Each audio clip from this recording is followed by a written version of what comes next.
Hey there to my 49 subscribers, my future subscribers, and all the people that secretly watch me without subscribing. Oh yeah, here it is. Today I'm going to be reading out of this book here, although I'll be reading it on the computer so that I can see it better. I have a really hard time seeing words on paper. The light on the computer behind the words kind of helps. So my dad's cousin, Pamela, she asked me if I would read a story for her online. And so these videos are technically for her. There's going to be 7 videos total, and they're the book videos, so they'll be posted on the 12th of every month. And anyway, this story I wrote it right after I published the first book, and my son was 13 at the time, and so I thought I would make a story that was for kids around 11 to 15 years old. So I kind of made it with him in mind, thinking about what he might want to read, and or at least what I would have wanted to read at his age.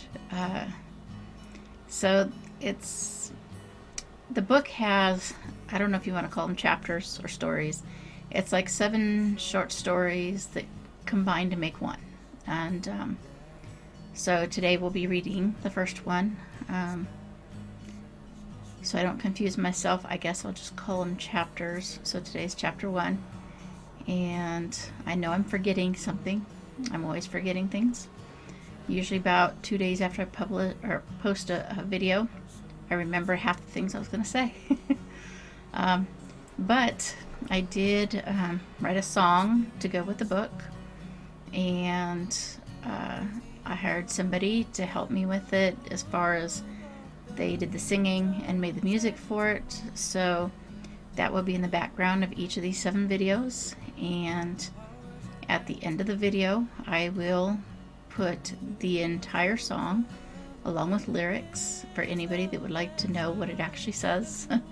Because, I'll have it playing quiet during the time I'm reading. So I will probably have to drink water and put chapstick on throughout, because I don't know how long this is going to take. But so the book is called Enigmas of Auslage, and Auslage is the name of the town. And yeah, I used a German dictionary to make up words as far as the name of the town and a couple other words that are in the book. But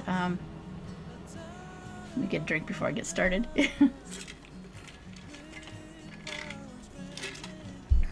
put some chapstick on, because I get dehydrated super easy. Okay, let's see. I'm going to bring it up on the screen here. Okay, so chapter 1. It's called Friarda tubes. And here we go. As I stand here in awe, looking in front of me, a whirlpool of color twists around in abstract movements. The deep, rich purple, blue, green, and red colors appear to have a life of their own. I'm not scared, though. It seems like it is inviting, calling me to come and enter it. I take a couple of steps closer, then reach out to touch it. It feels like there is a warm and gentle breeze as I touch the swirling colors. Suddenly, I can hear a familiar song start playing from somewhere. I can't say that I'm not lost and at fault. I can't say that I don't love the light and the dark. The music startles me. I open my eyes and realize that it was all just a dream. The music is coming from my cell phone. I always use my cell phone to wake me up for school and church, as well as to remind me of anything I need to get done. I would be lost without it. I reach over pick up the phone and turn off the alarm. What a strange dream, though. I lie in bed and think about it, trying to remember what happened before the whirlpool appeared. The only other thing that I seem to be able to recall is feeling like I was leading a group of people to freedom. How strange. I can't help but wonder what it means. I reach over to the nightstand and get my glasses. I put them on and take in the room around me. The sunlight breaks through the fibers of my silver rayon curtains, giving off a pleasantly warm and soothing glow. The walls of my room are velvety white. There is a metallic silver border going all the way around the room. I stretch out my arms and legs, slide my feet into my fuzzy blue slippers, and climb out of bed. As I walk over to my closet, I remember that Mrs. Destiny said that she had a surprise for the 6th to 12th grade students. Normally, I detest surprises and try to avoid them if I think one is coming. But it's the last day of school, so how bad could it be? Her only instructions were to make sure that we all wear long pants. That's not a problem for me at all. I've never liked wearing shorts or skirts. I keep my pants in a narrow dresser in the corner of my closet. I open it up and pull out a pair of relaxed fit denim jeans. I thumb through the shirts that are hanging up, looking for a lightweight top to wear under a blue one that I really like. 5:30 is always such a peaceful time to get up and take a shower. Everybody else will still be asleep, so I can take my time and enjoy the soothing silence. I live in an apartment complex with my twin sister Grace, my brother Gabriel, and my parents. It is actually 2 apartments with a door in between them. Grace and I share one side, allowing us to have the freedom to express ourselves through art and design. Sorry. I have a few tapestries on the walls. They have pictures of women on Pegasus, some with fairies and some with unicorns. Grace loves crystal stuff, so she has crystal spheres, wands, and other decorations on almost every surface she can find. Our little brother shares the other side with our parents. The apartment is not very big, but it's nice having our own living room, kitchen, and laundry area. While I wait for Grace to wake up, I like to make smoothies for the 2 of us. That is another advantage to having our own kitchen. In a little while, our mom will get up and make sausage and eggs for her, Dad, and Gabriel. I think the smoothies are way better, so I head to the fridge to get some cold bananas and almond milk out. Then I look in the freezer and decide what frozen fruit I want. Because Auslage is such a small town, we have to get most of our produce frozen. I like it because we get a large variety and it stays good for a long time. I put the fruit and milk into my drink maker and grind it up until it's smooth and creamy. Most people like to add ice, but that makes it taste kind of watery. So it's much better to use frozen fruit anyway. "What's in the smoothie this morning?" Grace comes into the kitchen looking refreshed and alert, like she does every morning. "Bananas, pineapple, and mango. Want a straw?" "Sure." Grace takes her smoothie and heads off to her room. While drinking my smoothie, I like to get online and play a game before school. I head to my room and sit in the chair by my desk. As usual, I have a lot of requests, so I click on all of them faster than the computer can process my clicks. I know it doesn't make it go faster, but it makes me feel like I'm getting something done. I also check my emails to see if there's anything important. Fortunately, it's just a bunch of junk mail, so I mark them all and hit the delete button. Fast and simple, just the way I like it. I then head over to see my parents before walking to school. Gabriel glances at me, then back down at a piece of paper that he is writing on. Half mumbling, he asks me, "Do you have a spare TV that I can borrow?" "No, I don't, but what are you working on building now?" Gabriel is always trying to find some way to get rich quick. It's a secret, but I need more parts to make it work. Grace strolls into the room with a dreamy look on her face. She seems to always have something on her mind, but usually keeps it to herself. "Ready?" I am, but Gabriel is doodling again. Grace tilts her head coyly and uses her head to motion for Gabriel to get up. Let's go or we'll be late. Gabriel mumbles something inaudible, grabs his stuff, and runs out the door. We head out the door and out to the street. We can see that Gabriel is already running onto the lawn of the school.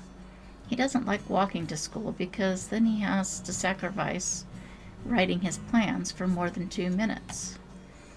It takes us less than 5 minutes walking casually to cross the street and walk half a block to the school. My best friend Jennifer is waiting at the front door for us. The sun hits her hair, making it look like a winding river of golden silk thread, rippling in the wind. She is greeting everybody that passes her as she waits for us to get closer. She says that she enjoys greeting people because it almost always makes them smile. I guess maybe that is why Jennifer has always been the most popular girl in school. She will go out of her way to make everybody feel special. She is always nice to everybody except occasionally teasing or playfully punching her closest friends and brothers. In fact, I heard someone ask her one day why she was so nice to everybody. Her response was, "Everybody deserves a chance. I will respect you until you disrespect me." Hey Cass, any idea what Mrs. Destiny has planned for us? No idea, but I think I can see Chuck getting into the school bus over there. I point to the bus that is behind the gas station next door. We must be going somewhere. We don't have a regular bus driver for our school. It's much too small, and most kids can walk to school fairly quick. The farthest that any of the kids live from the school is only 2 blocks. But when there is a trip planned, Chuck takes a break from helping Jimmy with trash pickup so he can drive us.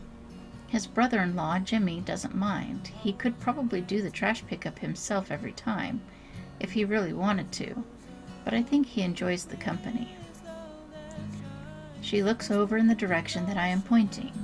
It's hard to make out that it is Chuck through the window of the bus. He appears to have some sort of hat on his head. We all hurry inside, passing Gabriel at his table. It looks like he's already doodling again. He sure doesn't waste any time. Tasha, Kimmy, and Denny are already at their seats. After sitting and visiting for about 10 minutes, in rushes Drake. With his grandpa being the sheriff and both of his parents working for the jail, you would think that he could have better manners and be more responsible. But he's always getting into trouble and getting Denny into trouble too. Then they seem to find extra trouble sometimes because Kimmy likes to hang out with them. And Kimmy is the biggest troublemaker of them all. She has been caught smoking and drinking several times, but it's usually by a kid, so she just threatens them to keep them quiet.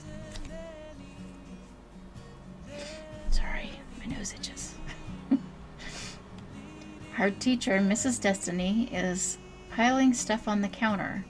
She teaches 6th to 12th grade, since there are not very many students. Her husband, Ryan, teaches the younger kids. Both of their classrooms are divided in 2, with a partial wall to separate the kids somewhat. Hers separates the middle school and the high school students. His separates the elementary and the kindergarten students.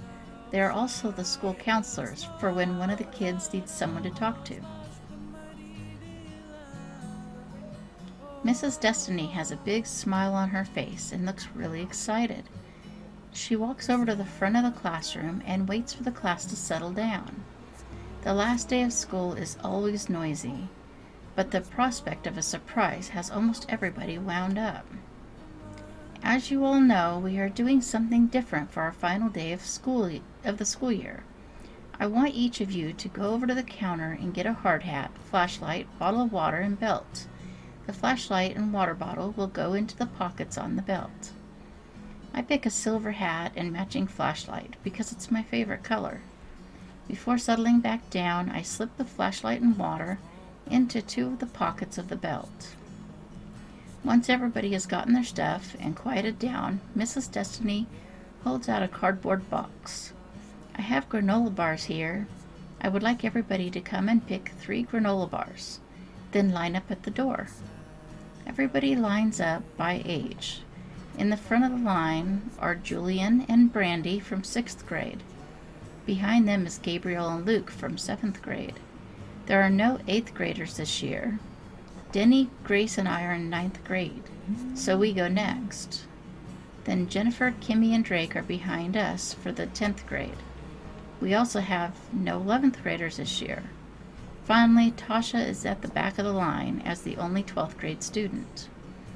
I slip my granola bars into another pocket as we walk in a line, out to the waiting bus. While getting onto the bus, I can see that Chuck's hat is also a hard hat, and that he has the same supplies as everybody else. He does have a much larger flashlight, though. It must be about 2 feet long, black, and the perfect diameter to fit into most hands comfortably. I'm sure it has to be heavy, though, with it being so long. I guess it must be a macho thing. Chuck notices me staring at the flashlight. It's so I can hit the bears and mountain lions over the head and knock them out. He is obviously amused by his own comment and cackles loudly. Drake pushes his arm past Denny and me so he can give Chuck a high five. We finish filing onto the bus and pick our seats. Some of the kids are so excited that they are jumping around with their knees in the seats, laughing and talking with other kids behind them. Mrs. Destiny steps into the bus and hands Chuck some granola bars. He stands up, stuffs them into his belt, and sits back down. Please take your seats properly so we can get going. And please quiet down, everybody. We don't want to be disruptive to Mr. Pullman while he is driving. Mrs. Destiny uses her hand to motion for the kids to settle down. Then she turns around and sits down as well. Some of the kids continue to get up, turning around, or even walking around. It's a good thing that it's such a small town and there are rarely vehicles on the street. Where are we going? Why do we need hard hats? Have you told our parents? Will we be back for lunch? You're not going to make us do slave labor, are you? Yeah, are we digging a storm bunker for you? Maybe we are digging a tunnel to China. I'm not sure who said it, but it sounded really sarcastic. Most of the kids keep asking questions, but Mrs. Destiny just shushes them. After about 15 minutes, Chuck turns quickly onto a dirt road and starts driving even faster. The kids that are standing stumble and Drake even falls over on top of Kimmy. Chuck cackles again. Should have been seated. I could tell he was really enjoying this drive and the excuse to get away from the daily monotony of people's garbage. The road that we turned onto feels like it is full of large holes. I'm sure that it is covered with small rocks as well, because I can hear the tires kicking them up and hitting the outside of the bus. It's a good thing that the bus has air conditioning because it is enveloped in a huge cloud of dirt. I don't know how Chuck knows which way to go. You would think that he had been practicing this drive for a long time. Pretty soon he stops the bus. The chatter starts to get louder. As we wait for the dust to settle, slowly we are able to see all around us. In front of the bus is a large sign that reads, Frey Erda Tubes. Sorry. Next to the sign, there is an opening in the hill that is more than large enough to walk through easily. Other than that, there's nothing but hills, sagebrush, rocks, and dirt as far as the eyes can see. It's difficult to believe that there is a cave out here, with the ground almost completely level. Our whole lives we have been told to stay away from this place because they say it is dangerous. One spot, quite a ways away, there is a section of ground that has posts and yellow caution tape around them. Please leave your cell phones on the bus. They won't work in the cave, so the batteries will all run dead. They are better off charged where someone can come and get one in an emergency. Everybody sets down their phones and slowly gets off the bus, a little unsure of what to do. Okay, class, I've spent my entire life wanting to come here, but as you all know, it has been shut down for the last 35 years. According to legend, a young mother came out here and disappeared. That was my grandmother, Jennifer interrupted with a shout. It isn't just a legend. The topic always upset her. She asked her mom to watch her baby while her and her husband went looking for a sapphire deposit. She believed that sapphires were good luck, and she wanted to use some to make a mobile for the baby. She thought she heard someone in the cave and ran inside.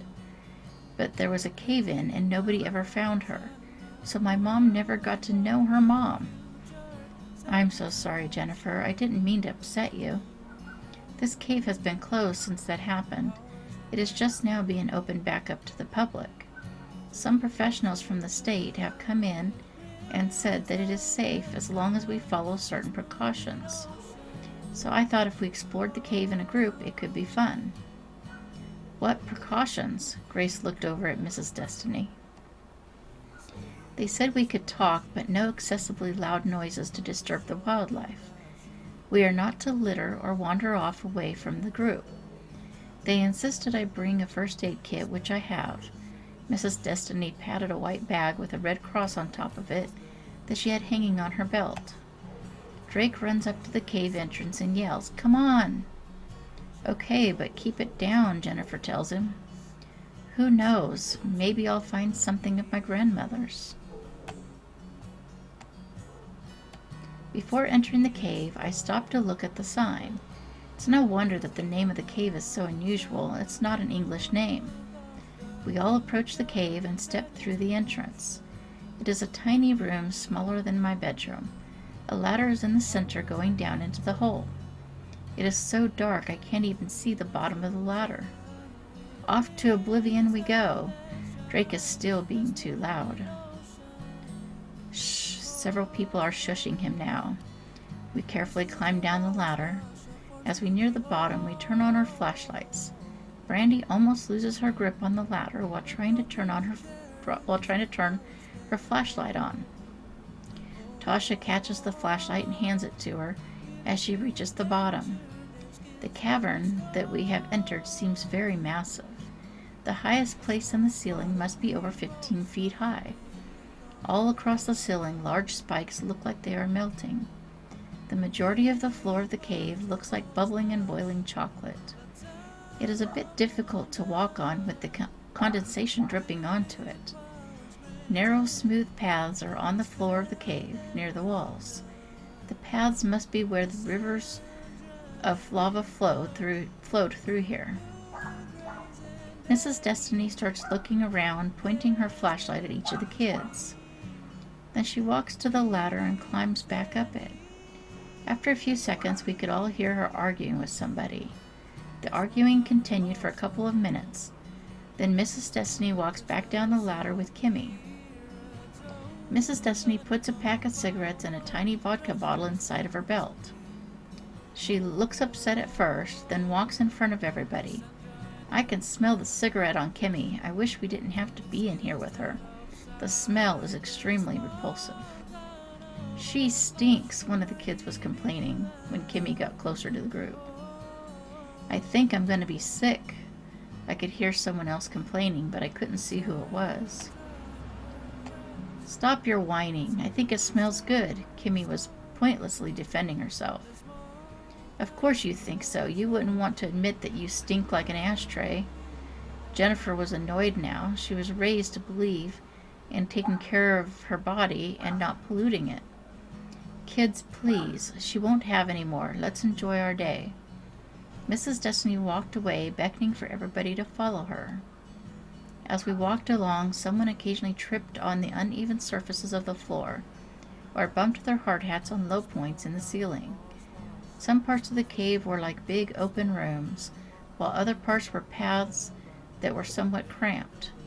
Several times it looked like there were two paths, but they always came back together at the other end. Throughout the cave, large rocks were scattered about. Looking up, it was obvious that they had fallen from the ceiling. Many of us were nervous because we didn't know how loose the remaining rocks in the ceiling were. I would guess that we had been walking for about half an hour when we reached a place where we obviously had to pick which way to go. Mrs. Destiny announced to the class in a dramatic and funny Al Pacino type of tone, "We've come to a crossroads and we must decide which path we want to take. Since Tasha is graduating today, we should let her decide where we are going." Several of the kids were giggling or laughing. No matter how many times Mrs. Destiny imitated famous people, it never got old. To our right, there's a sharp turn with mostly low ceilings. Parts of it might have reached as high as 6 feet, but most of it was 4 to 5 feet high. In front of us is a V in the path. The right half of the V looks extremely low. At a glance, it seems like we could have to crawl for a long ways. The left side of the V has higher ceilings and even has some light coming through the ceiling in places. More caution tape is around the lighted part of the tunnel. "So, Tasha, which way should we go?" "I don't know about everybody else, but I don't want to be crawling forever. I also don't want to go into the tall tunnel where the ceiling has caved in and become open. To the right seems like more of an adventure than the left side of the V. If we are here to explore, I think the right should be the way to go." Sounds like a logical plan to me. One by one, everybody starts filing into the right tunnel. We all continue to go steadily down the path, bent over slightly, off and on. I could hear the clinking of hard hats hitting the low spikes in the ceiling. Grace was right in front of me and stood up in a small cavern. So out of reflex, I tried to stand. I stood up a second too soon and hit a spike really hard. My hard hat went flying and hit Drake. I touched my head and could feel that it was wet. When I used the flashlight to look at my hand, there's a small amount of blood on it. Drake began yelling, "What is wrong with you? Why can't you pay attention to what you are doing?" Somewhere nearby, we can hear a rumbling sound. A slight breeze starts to blow towards our faces with a strange odor. I could barely hear Mrs. Destiny yell, "Duck!" through the sound of Tasha and Kimmy screaming. A colony of bats came rushing through the cave right at our heads. Screaming is coming from all around me. Everybody gets down on the ground and tries to protect their faces. After what seemed like an eternity, the sound of the bats begins to fade. I cautiously peek above me and could see that the last 2 bats were heading down the tunnel that we just came out of. Slowly, everybody starts to stand back up. The rest of the kids finish entering the cavern.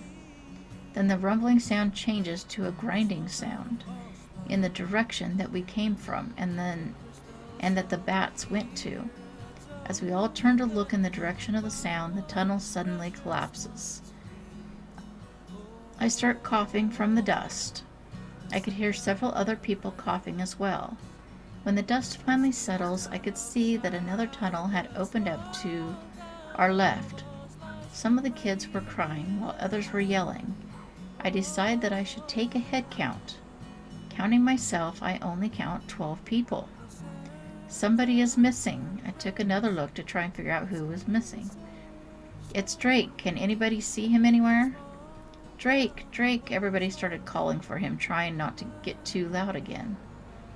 "What?" Drake popped his head out of the tunnel that the bats had swarmed out of. "We thought something happened to you. Why are you in another tunnel?" Mrs. Destiny looked worried and irritated with him. "I was looking for the duck that you were yelling about." The sarcasm in his voice gave a sense of anger, fear, and amusement. "I was trying to get away from the falling rocks, but this tunnel is a dead end."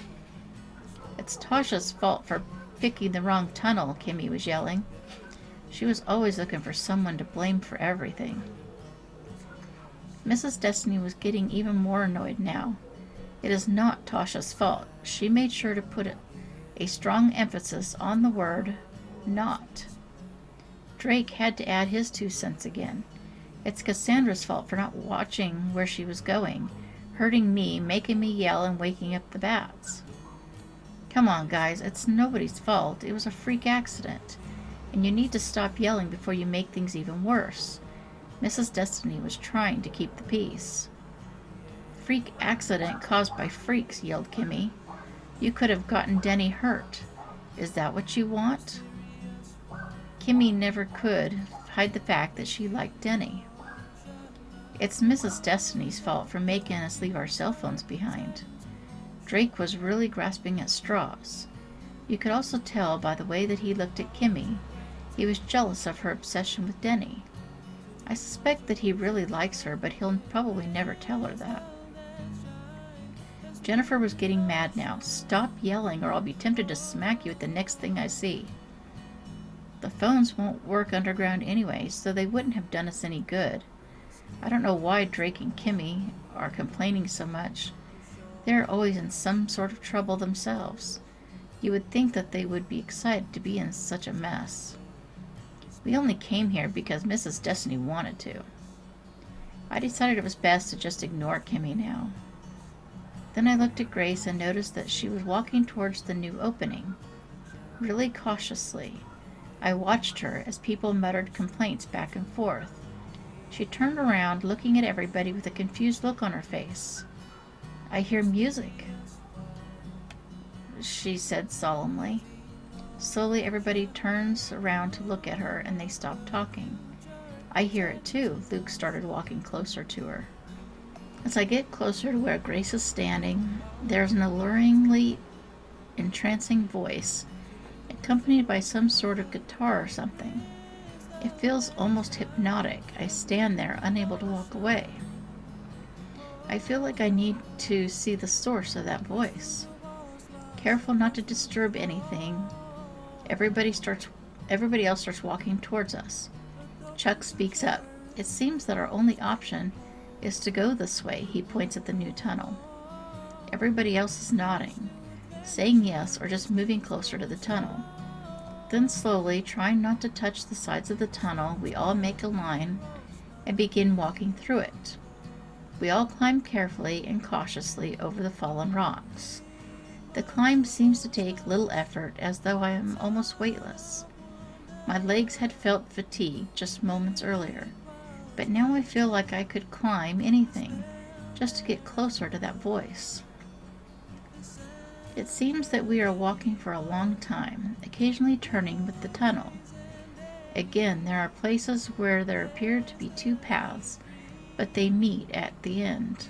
There are also places where some of the paths go in circles. Anytime we think we have a choice, the paths end up going to the same place. So we stop putting effort into picking a direction and just keep walking. Despite the singing, part of me wishes we could go back, but I know there is no way out behind us. We have to keep going in hopes of finding another path out of the cave. As we walk, the music keeps getting louder. We are getting very close. Finally, the tunnel opens up into a much larger cavern. The ceiling looks like it is covered in gold glitter.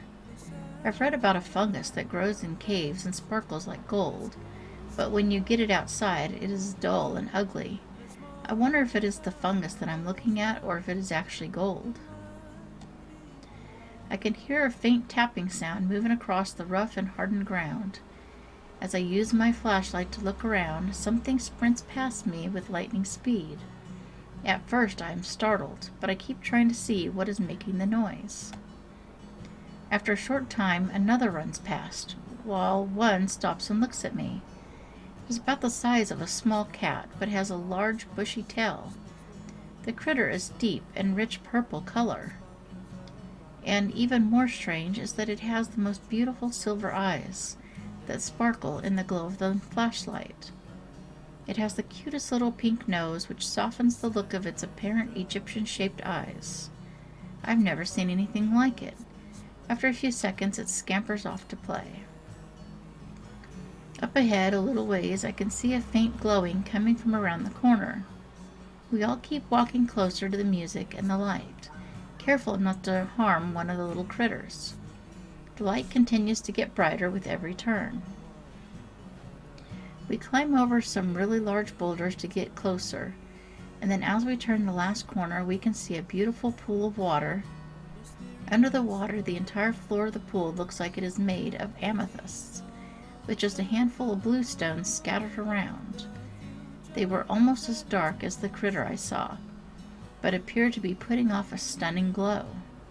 The glow creates a peaceful feeling. It isn't blinding at all, but it's still bright enough to allow us to turn off our flashlights and put them away. We all watch as more of the critters scurry around. Some of them are diving into the pool and disappearing. The water continuously ripples with the motion of the critters playing. Not all the critters are the same rich purple color. Others are a deep red, green, or blue color. I can't help but be mesmerized by them for a few minutes. The sound of Mrs. Destiny's voice breaks through my trance. It appears the pool leads to somewhere else, and I believe it's the only direction that we can go. I can't see any other way out of this room except the direction that we just came from, and we all know that we can't go back that way. The light looks much brighter coming from under that wall in the pool. Mrs. Destiny points in the direction that the light and singing are coming from. So I believe it must lead to outside. I will go first, and the rest of the kids, followed by Mr. Pullman, so he can make sure that everybody goes through.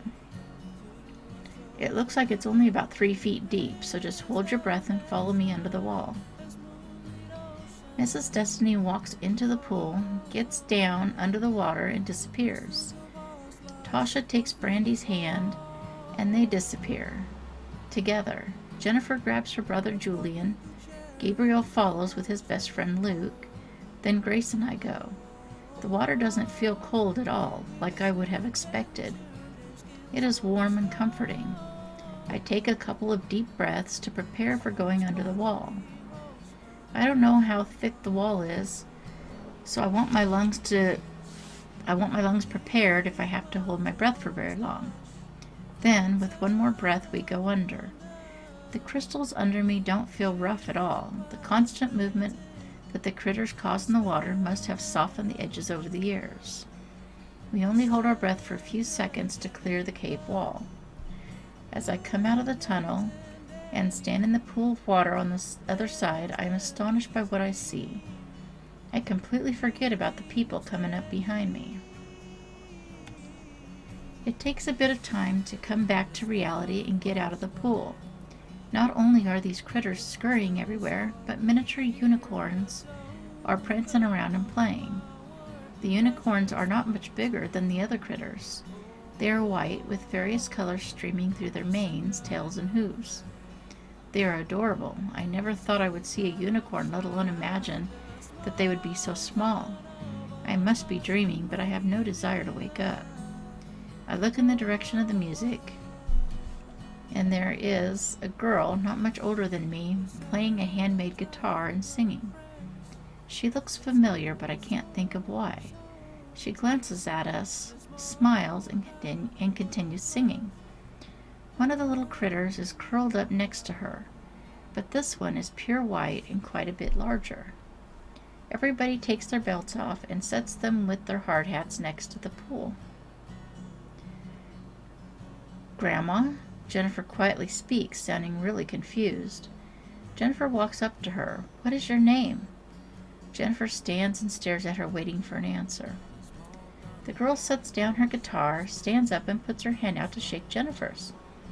"My name is Molly. I haven't seen anybody here in quite some time. Who are you, and how did you get here?"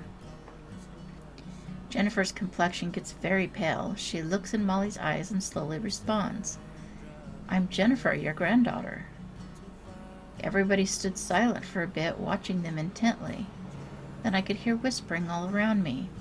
People were in shock and awe. Mrs. Destiny approached her. "We are from Auslage. We were exploring Freyerda tubes, and there was a cave-in. Then we heard you singing and thought there might be a way out. Where are we?" "You are in the land of the Fatal Kaz. This here is Luca," pointing at the white critter next to her. "She is the queen of the Fatal Kaz. She likes to be called Luca, but the others you can call Kaz, and they will all know which one you are talking to." Mrs. Destiny looks at Luca, then around at some of the other Kaz. "You are Molly Kennedy? Do you know how long you have been here?" "My name is just Molly, and no, I'm not sure how long I've been here. I've been here for as long as I can remember, so I would say most of my life, I imagine." At this point, we all realize that she is Molly Kennedy. Jennifer continues to watch her with tears forming in her eyes and trying not to cry. I've heard so much about you, but I never thought I would meet you. You look exactly like you did in the pictures I've seen. You said I'm your grandma. How is that possible? You must be confused. You had a baby and then vanished. That was 35 years ago. That baby was my mom. I don't understand. I don't remember having a baby. I don't really remember anything from before I got here. Come back with us. My mom will be so excited, and so will my grandpa. He talks about you all the time. He says you are the most beautiful and loving woman he's ever met. Your grandpa? Who is he? Your husband, Blake. I have a husband? Blake? I don't remember him either. Julian walks up to Molly and appears to be really confused. Jennifer, how can she be our grandma? She isn't very old. Molly put out her hand excitedly, reaching for Julian's. You are my grandson? Far out.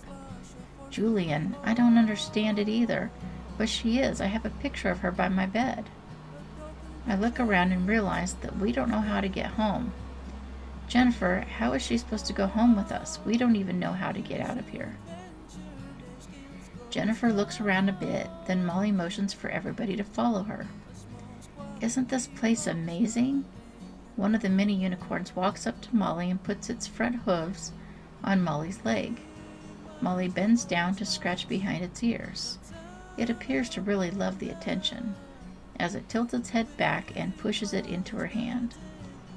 Molly pulls a piece of fruit out of a tree. She takes a small bite. This place is so beautiful, and it's all I know. I wish I remembered the things you talk about, but I don't.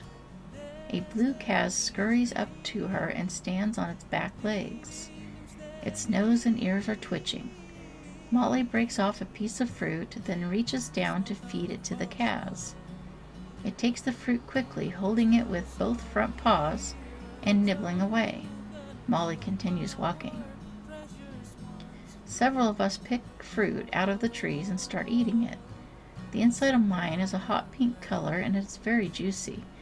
It tastes similar to a peach, but with more potent flavor. Molly leads us to an area where several vines are hanging, with the bottom of the vines tied back up to the tree branches. She sits on one of the vines and begins to casually swing. As some of the Kaz climb onto the smaller vines, Brandy joins them. Molly glances around and begins singing. Her voice is how I imagined what angels would sound like. Jennifer, Grace, and I sit down and lean against some trees, so we can watch and listen. A purple Kaz runs up to Grace and begins twitching its nose and ears. Grace responds by wiggling her nose as well. I giggle. The Kaz get closer to her face and appear to be sniffing her. She gives it a piece of fruit and runs off. It runs off. I guess I must have fallen asleep when I opened my eyes. Some of the others are sleeping near me. One of the unicorns nudges me with its nose, wanting attention. So I decide to pet it for a few minutes. As I begin to pet the unicorn, it lays its head on my leg. It is very lovable. Eventually I get up and walk around a while. The place is mostly quiet, with trees and flowers gently moving in the light breeze. I don't recognize any of the plants. The trees each have multiple colors and a variety of fruit on each one. The flowers look so exotic, they look like they have been tie-dyed or something. The majority of them have pink and yellow swirls. Many others are swirled with blue and red or purple and green. There are also a small amount of them that have a variety of other combinations as well. They are incredible to look at. The Kaz and the unicorns are frolicking and playing all around me. Looking closer, the blue and green Kaz also have silver eyes, but the red ones have golden eyes, which also seem to glitter in the light. Many of them have cute pink noses, but the more muscular ones have larger gray noses. Everything here seems so magical. What a wonderful place to be. As I walk around, I see a dark blue crystal sticking out of the ground. I reach down and pull it out. I hold it up and admire the way the light hits all of the different facets. I walk up to Molly to see if I can keep the crystal. What kind of crystal is this anyway? That one is a sapphire. I don't own any of the crystals here. You can keep it if you like. Thanks, it's amazing. As I put the crystal into my pants pocket, I could feel something in the way. I reach in and pull out a key. I stare at it for a minute. It is really familiar. Then I suddenly realize that it is my house key. I quickly stick it back in my pocket. I look around me. Mrs. Destiny is sitting by the pool of water, dangling her feet into it. Chuck is leaning up against a tree, watching Molly sing. She had gone and picked her guitar back up and was playing it. Some of the kids are still sleeping, some are playing with the animals, and some are just wandering around. In a panic, I run to Mrs. Destiny. Mrs. Destiny, we have to go back home. We can't stay here. We all have families that will start to worry about us. Come on, snap out of it. She gave me a blank look and continued sitting there. What about your daughter, Brooklyn, and your son, Nick? They are young and they need you. What about your husband, Mr. Ryan? We can't stay here. She turns her head towards me, smiles a charming and pleasant smile, then goes back to looking into the pool. I look around again, and it appears that everybody is content and enjoying themselves. I remember that Denny has 2 little sisters, so I thought I would try to talk to him. Denny, we have to get out of here. Everybody seems to be forgetting about home. Annie and Chrissy need their big brother. He looks at me and smiles. I thought I was getting through. Help me get everybody's attention so we can find a way out of here. It's okay. It's nice here. I really like it. My heart sank as I realized I wasn't reaching him. I don't know why nobody is listening. Why am I the only one that is worried? I turn and look at Molly. Most of the kids are sitting around her, listening to her play and sing. So I go over to talk to her. Why is everybody forgetting about home? She stops playing and singing. This is home. This has always been home. All of these kids have parents that are going to be worried about them. Your daughter is going to be worried about her daughter and son. Your other grandson will have to live without his brother and sister. Please help us find the way home. But it's so peaceful here. Everybody is happy, and they all want to stay. Her tender, sweet smile was so calming, but I couldn't get sucked back in. That's because they are forgetting about their families. We can't stay here. I am feeling extremely frantic.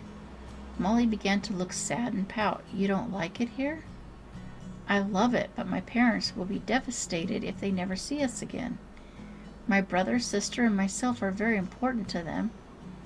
If you want to go back, you can, but that doesn't mean the others have to. There was a cave-in. The path is completely blocked. I don't know how to get out of here. And everybody else needs to get back to their families as well. The entire town will be devastated. Molly sighs heavily. She looks down at Luca and nods. As Luca walks over to an open grassy area, she begins to chatter. All of the little unicorns gather around her. They bow their heads as they approach. A beam of light flows from the tips of their horns, popping and crackling like sparklers. Next to Luca, purple, blue, green, and red colors darted swirling around. It was the whirlpool from my dream this morning. It was even more beautiful and mesmerizing than I remember. Molly motions for everybody to come to her. I have really enjoyed having all of you here, but you must go home. The unicorns and Luca have opened a portal, and you must enter it. Please go before it's too late. Jennifer looks confused for a second, then starts to remember home. Grandma, you have to come with us. Grandpa has missed you so much. She seems excited as she is reaching for Molly's hand. Molly takes a hold of Jennifer's hand and hers and gently kisses them. I'm sorry, but this is my home now. Molly puts her arms around Jennifer and hugs her tightly. Too much time has passed, and I don't remember anybody, but I have loved our time together today. Can I come back to see you? You are always welcome here. All of you are always welcome here. Now go and be with your families. Love them always. Sadly, Jennifer walks over to the portal and gets in line to go through. I love you, Grandma, she says loudly as she waves. Chuck starts making excuses. I should stay here and keep Molly company. I don't have anybody that would really miss me. You have your sister and her family. I know they would miss you. We would all miss you too. And we would all get in trouble if we left you behind. Besides, we need you to drive us home. Once you get out of here, Destiny can use her cell phone and call Jimmy to come get everybody and the bus. We are not leaving you. Now come on.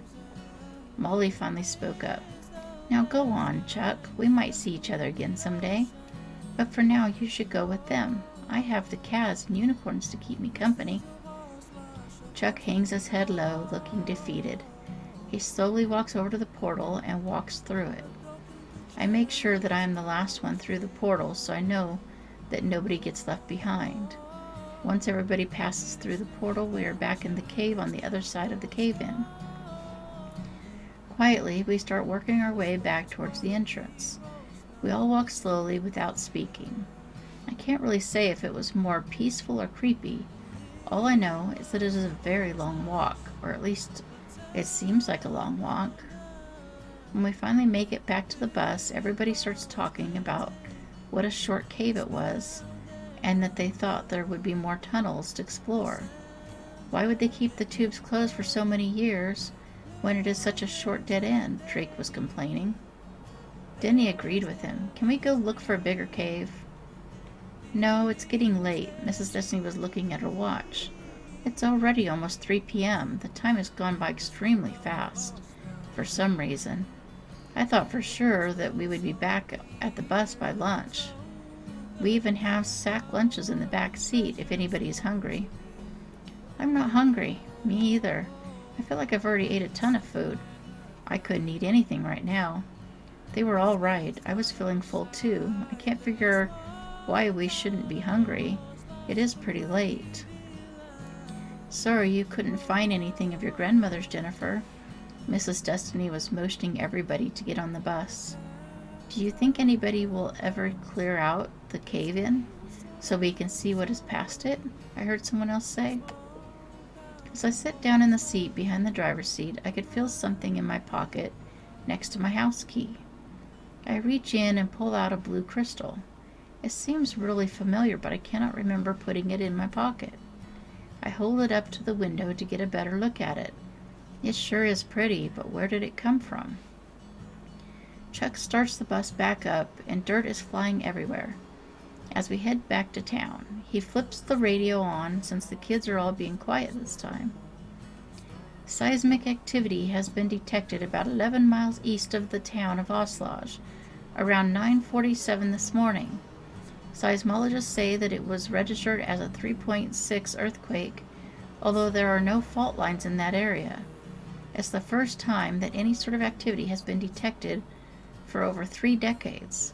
We can only hope that Mount Zauber is not getting ready to blow.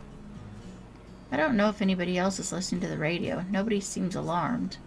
I try to remember feeling the earthquake, or whatever it might have been, but I don't recall any sort of movement at all.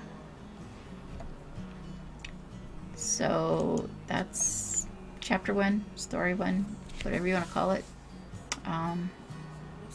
Hope you enjoyed it, and come back next month for the second part of the story, or the second chapter, or the second story, however you want to put it. Yeah, don't forget, after the video, the lyric video for the song that's playing in the background will be played in full, so you can read the lyrics and hear the full song. And thank you for watching. I'll be back next weekend. Please like, subscribe, comment, share, and see you soon. Bye.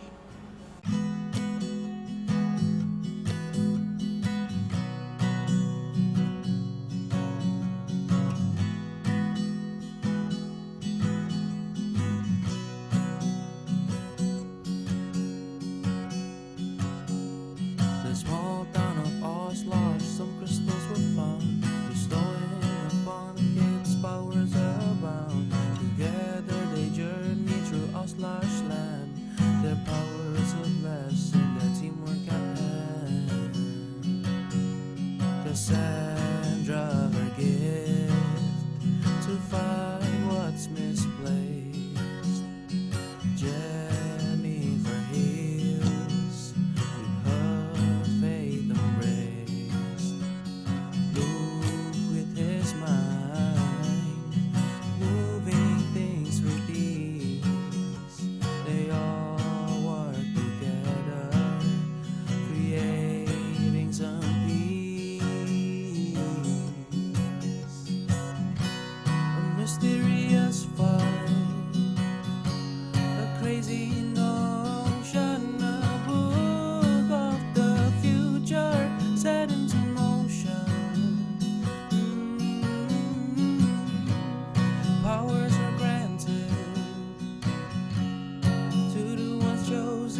Well, there under Cassandra, Jennifer, Lou, Grace, and Danny, Destiny's dream, leading them steady. The small town of Auslage, the crystal so clear, a token of power, treasures once feared. Oh, Kassandra and her friends, with skills out of sight, the small town of Auslage, the mighty delight. Oh,